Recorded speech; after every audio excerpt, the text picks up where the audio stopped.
Hello, and welcome back to my YouTube channel. Today we have another Argentine case, and it's about Florencia Romano.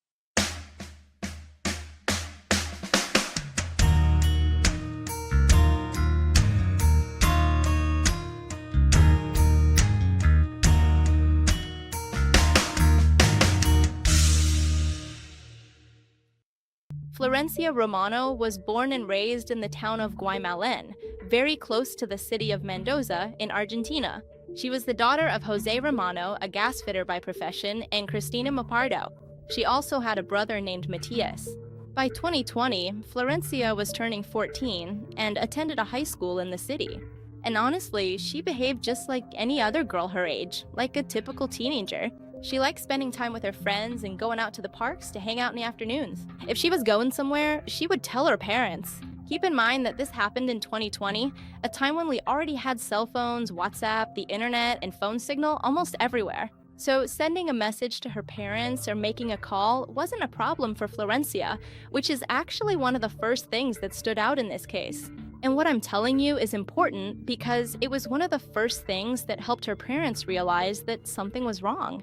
On December 12th, 2020, the young woman told her parents she was going to see a friend. She took a bus at noon and was never seen again. As I was saying, her parents always knew where she was supposed to be when she went out, and if she wasn't getting home on time, the solution was as simple as leaving a message. Jose and Cristina describe her as a very responsible girl. Not coming home was not normal for her. That night, they sent her messages and called her phone, but they didn't get any response. They also tried to get in touch with some of her friends, but no one had seen her that day. The next day, early in the morning, Florencia's parents went to report her disappearance, but when they got to the police station, they had to face the incompetence and indifference of the officers.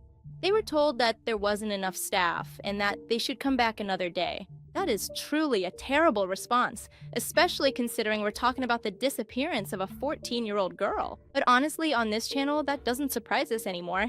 Shocked and confused by the response they got from the police, Florencia's parents decided to start searching and investigating on their own. The main thing was to try to find out who their daughter had talked to in the last few days, especially on the day she disappeared, and then try to trace her steps. For this last part, the SUBE card was useful to them. It's one of the Argentine cards for public transportation, which, that very year in Mendoza, had switched from the previous Mendotran to SUBE. This card has an electronic record, a history that can be checked online, showing the expenses and locations, as well as the type of transportation that was used. And on the other hand, they managed to access Florencia's social media accounts, and once they got into her Instagram, they saw some strange messages with a man. They realized he wasn't a friend at all, but actually an adult. So now they were even more worried about their daughter's well-being. Once again, they tried to get help from the police. It had already been 2 days since Florencia disappeared, and now they have this new information. At that moment, they find a prosecutor who finally listens to them, and the search begins. Together with the authorities, they managed to better track Florencia's movements using some street cameras, and that's how they managed to follow her trail to the Maipú area. That's where the police start searching, and where they find another clue about the whereabouts of young Florencia Romano. A witness told him that something strange had happened. It turns out that in that neighborhood, there was a relative of this person who, a few days earlier, had asked them for a favor, to move the body of a dog that had supposedly been run over, put it in their car, and take it to bury it in a vacant lot far from there.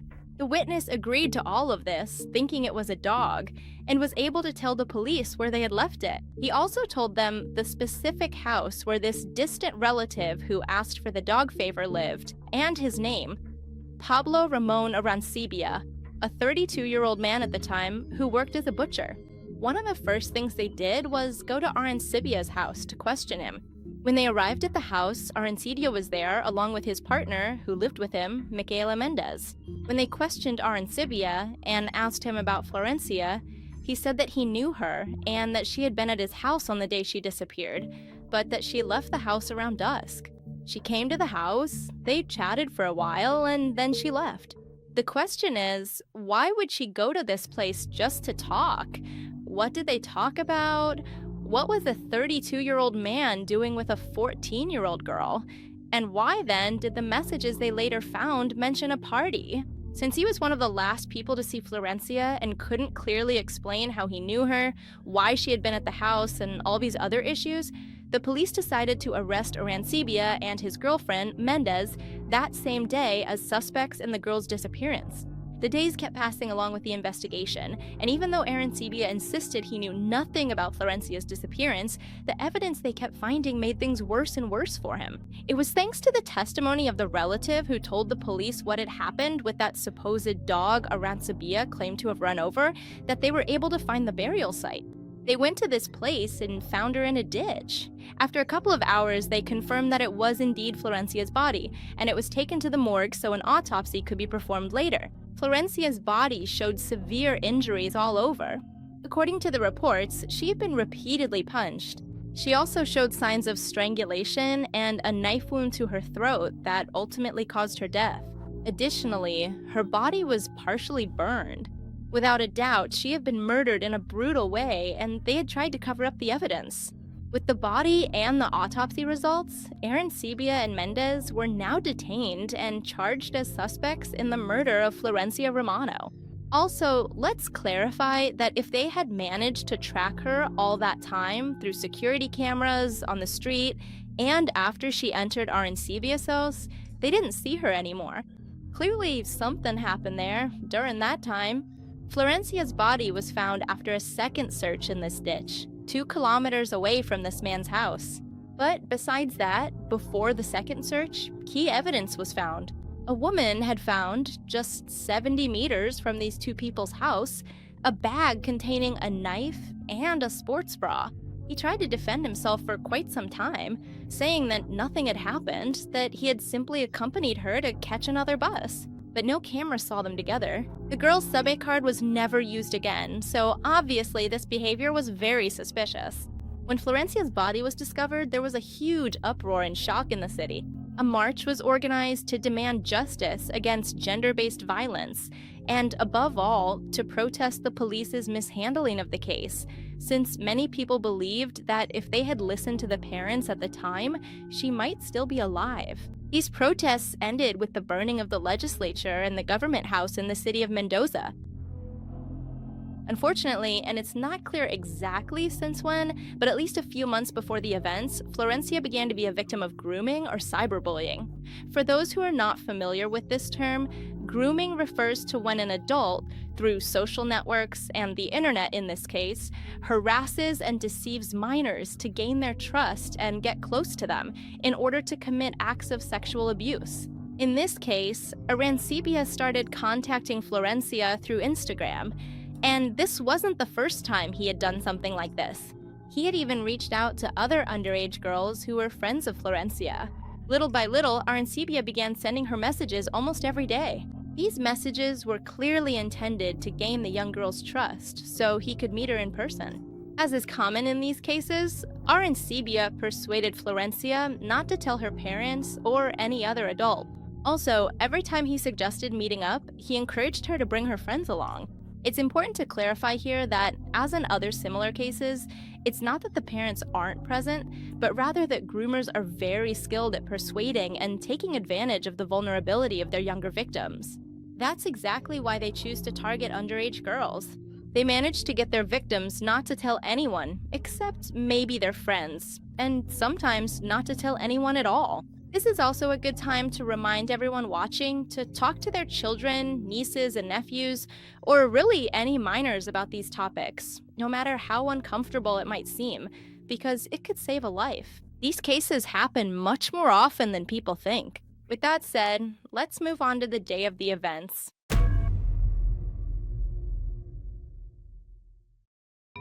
It was December 12th, 2020.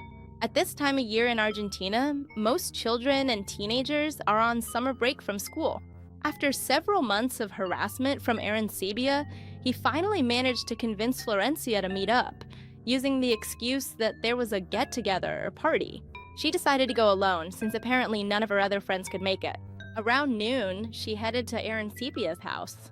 Obviously, she didn't tell her parents she was going to meet this person. Instead, she told them she was going to a friend's house to spend the afternoon. So she took a bus with her sub-A card to the town of Maipú, about 15 kilometers from her house, where the man lived. They spent several hours at Arancibia's house. The details of what they did that afternoon are unknown. Several neighbors claim to have seen Arancibia with Florencia, and they thought she was his niece or something like that. The last records of Florencia are a WhatsApp status that said, with the coolest uncle, and a conversation with a friend in which Florencia invited her to a party that night. That was probably part of Arancibia's plan, which was to use Florencia to lure more victims. Between 7 and 8 in the evening, neighbors heard desperate cries for help that sounded like they were coming from a little girl. It was indeed Florencia. In fact, some neighbors called the police. We'll talk more about this later. But after the police took no action, Florencia was murdered that same night. To get rid of her body, he asked a relative for help. In some places, they said it was a friend, in others a cab driver, or as I mentioned before, a distant relative, telling him that he had run over a dog and was going to leave it in a ditch or an open field. That's how Florencia's body, wrapped in sheets and curtains, was taken in this person's car to another location where it would later be found, 2 kilometers from the house. After murdering Florencia, Arencia went on with his day as if nothing had happened. He went to have a barbecue with his friends, played PlayStation, and even when he returned home, he asked them to stop by the ditch where he had thrown Florencia's body to check on the dog he supposedly left there. After the arrests, 2 months later, Micaela Mendez was released, since several testimonies and pieces of evidence confirmed that she was not present at the house on the day Florencia's encounter and the murder took place, just as she had said from the beginning. However, she would still remain charged. Eventually, Mendez was able to prove that she knew nothing about Arancibia's plans and was dismissed as a suspect. On the other hand, more and more evidence was piling up against Arancibia, from neighbors' testimonies saying they saw him with Florencia, to security cameras showing him with her, and even footage of him carrying a can of gasoline to his house, which he allegedly used to set the young woman's body on fire. As part of an agreement between the parties, the prosecution, the defense attorney, and the lawyer representing Florencia's family, Arancibia pleaded guilty in a shortened trial and received a life sentence. However, he refused to give any details about how or why he killed her. The prosecution's theory is that he tried to sexually assault Florencia, and when she refused and tried to resist, he killed her.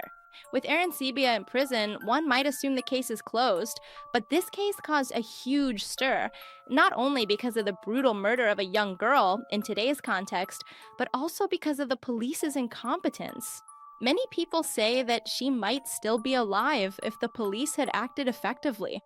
If you remember when I talked about the day of the events, I mentioned that some neighbors called the police when they heard the young woman's cries for help coming from this man's house. Well, a few weeks later, recordings of a 911 call were made public, in which the operator hears warnings from a neighbor and, just like that, hangs up on him, dismissing the request.